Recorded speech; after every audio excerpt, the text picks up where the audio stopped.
Pemirsa, Tentara Nasional Indonesia menggelar pertemuan untuk membahas strategi pada 2021. Pertemuan itu dilakukan setelah Rapim TNI Polri dilakukan pada 15 Februari. Panglima TNI Marsikal Hadi Cahyanto melakukan evaluasi pelaksanaan tugas TNI pada 2021. Panglima TNI menyatakan kekurangan dan kelemahan harus diminimalisasi. Selain itu, masalah HAM juga akan menjadi perhatian TNI. Hal ini dilakukan agar TNI bisa dekat dengan masyarakat. Acara ini juga dihadiri Menteri Pertahanan Prabowo Subianto.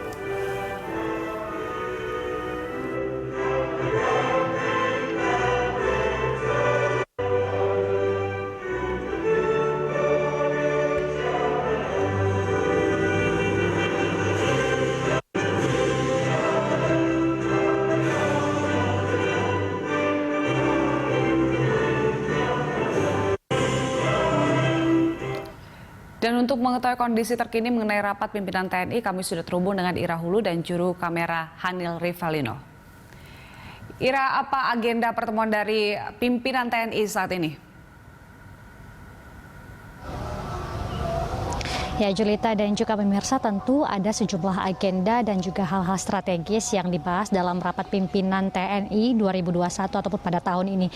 Kalau tadi kami melihat bahwa dalam keterangannya Panglima TNI Marsikal Hadi Cahyanto pada saat membuka Rapim ini menyatakan bahwa yang pertama kali ia mengapresiasi seluruh prajurit TNI yang sudah bekerja di tempat mereka masing-masing, bekerja dengan profesionalitas. Kemudian juga tadi dalam sambutannya Marsikal Hadi Cahyanto ini menyatakan bahwa TNI siap mendukung pemerintah dan juga bersinergi dengan pemerintah untuk terus melakukan penanganan pandemi COVID-19 serta juga untuk pemulihan ekonomi nasional. Yang mana kalau kita lihat bahwa sebelumnya ini Kementerian Kesehatan sudah bersinergi dengan TNI Polri mengerahkan 80.000 anggota ataupun prajurit mereka yang nantinya akan bertugas sebagai tracer maupun juga vaksinator COVID-19 di sejumlah daerah, tepatnya juga daerah-daerah yang sudah dilaksanakan PPKM Mikro beberapa waktu yang lalu. Kemudian juga dalam hal ini tadi dibahas juga mengenai refleksi tugas pokok TNI, pengembangan alutsista dihadapkan dengan kondisi global dan regional. Kemudian juga kesiapan dari peralatan tempur baru yang dihadapkan dengan tantangan perang ke depan. Juga tadi dalam hal ini dibahas mengenai perkembangan alutsista TNI yang mana kalau kita lihat bahwa memang sekarang zaman sudah semakin modern dan seharusnya alutsista ataupun alat-alat yang digunakan ini juga sudah harus mengikuti perkembangan yang ada. Selain itu juga tadi TNI dinyatakan siap akan terus terjun ke masyarakat apabila nanti ada bencana alam dan siap akan terus diterjunkan ke sejumlah titik bencana tersebut. Dan juga tadi kami melihat bahwa dari apa yang disampaikan oleh Panglima TNI, setidaknya ada peraturan yang telah dikeluarkan, yakni peraturan Undang-Undang Nomor 23 Tahun 2019 tentang pengelolaan sumber daya nasional pertahanan negara, yang mana di sini nantinya akan ada sekitar 25.000 prajurit cadangan yang akan disiapkan dan mereka akan dilatih berdasarkan komando teritorial yang ada, dan nanti ini akan ada sekitar 35 batalion terkait dengan prajurit cadangan tersebut. Selain itu juga tadi dibahas juga Perpres Nomor 7 Tahun 2021, yakni mengenai rencana aksi nasional pencegahan dan penanggulangan berbasis kekerasan yang merujuk pada terorisme, dan juga dibahas juga mengenai Perpres Nomor 8 Tahun 2021. Julita dan juga pemirsa, dalam Rapim ini menghadirkan sejumlah perwakilan dari berbagai institusi ataupun lembaga. Dalam keterangannya tadi ini hadir lembaga dari Bappenas, kemudian juga BNPB, yang mana kegiatan Rapim ini juga dihadiri sekitar 333 peserta, dikarenakan ini sedang pandemi COVID-19 sehingga 75 orang saja yang mengikuti di tempat dengan protokol kesehatan yang ketat, sementara selebihnya ini dilakukan secara ataupun Rapim tersebut diikuti secara virtual. Julita. Iya, Ira, sebelumnya sudah ada pertemuan antara TNI, Polri, dan juga kepada Presiden Joko Widodo. Nah, ini apa yang menjadi perhatian utama setelah pertemuan tersebut? Ya, Julita, tentu kalau kita mengetahui bahwa ada sejumlah hal yang dibahas oleh petinggi TNI dan juga Polri pada saat mereka bertemu dengan Presiden Republik Indonesia Joko Widodo. Salah satunya juga hal yang disoroti adalah terkait dengan penegakan hak asasi manusia ataupun penegakan HAM di kedua institusi tersebut.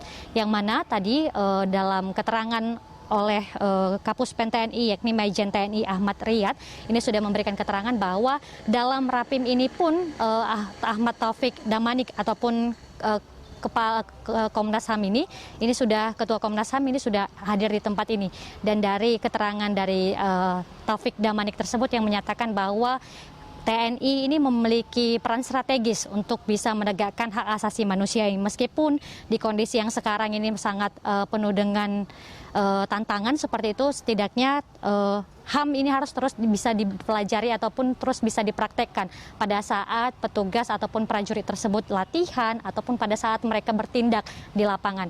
Dan sama-sama kita akan mendengar berikut ini pernyataan dari Panglima TNI Marsikal Hadi Cahyanto terkait dengan betapa pentingnya penegakan HAM ini disosialisasikan kepada prajurit dari lapisan yang paling atas sampai dengan pangkat yang terendah. Ini harus benar-benar mengerti tentang penegakan hak asasi manusia yang benar dan yang sesungguhnya. Berikutnya dari keterangannya.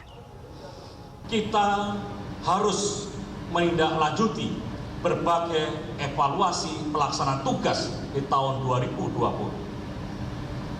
Kekuatan dan keunggulan harus kita lipat gandakan. Sementara setiap kekurangan dan kelemahan harus bisa kita netralisir, termasuk kelemahan dari sisi kondisi dan spesifikasi alutsista. Pelatihan dan penyiapan operasi bagi personil dan satuan, baik untuk operasi dalam maupun luar negeri dan sebagainya. Oleh sebab itu, dalam pelaksanaan Rapim TNI Polri maupun Rapim TNI, kita juga harus melihat untuk menghindari tindakan pelanggaran HAM sebagaimana perintah Bapak Presiden. Karena apa? Karena pelanggaran HAM hanya akan menjatuhkan TNI dari rakyat dan menjauhkan TNI dari rakyat serta membuat musuh semakin kuat. Oleh sebab itu, pemahaman HAM harus benar-benar disosialisasikan sampai ke tingkat bawah. Dia boleh berbuat apa dan apa yang harus dilakukan kita menghadapi permasalahan serius di lapangan. Belum lagi kita harus benar-benar mengevaluasi terkait pandemi COVID-19. Ya, Julita, dalam keterangannya tadi yakni Ketua Komnas HAM yang diwakilkan dalam hal ini yang dikatakan oleh Ahmad Riyad selaku Kapus Pen TNI yang menyatakan bahwa Ketua Komnas HAM tersebut ingin agar TNI ini lebih mengedepankan komunikasi publik dan bertindak lebih persuasif sehingga kejadian-kejadian mengenai penegakan HAM dan adanya pun kesalahan ini semakin diminimalisir ketika mereka berada di lapangan ataupun pada saat bertugas. Demikian Julita, kembali kepada Anda. Baik, Ira, terima kasih untuk informasinya. Selamat bertugas kembali. Pemirsa, laporan dari Ira Hulu dan juru kamera Hanil Revalino dari Mabes TNI Cilangkap, Jakarta Timur.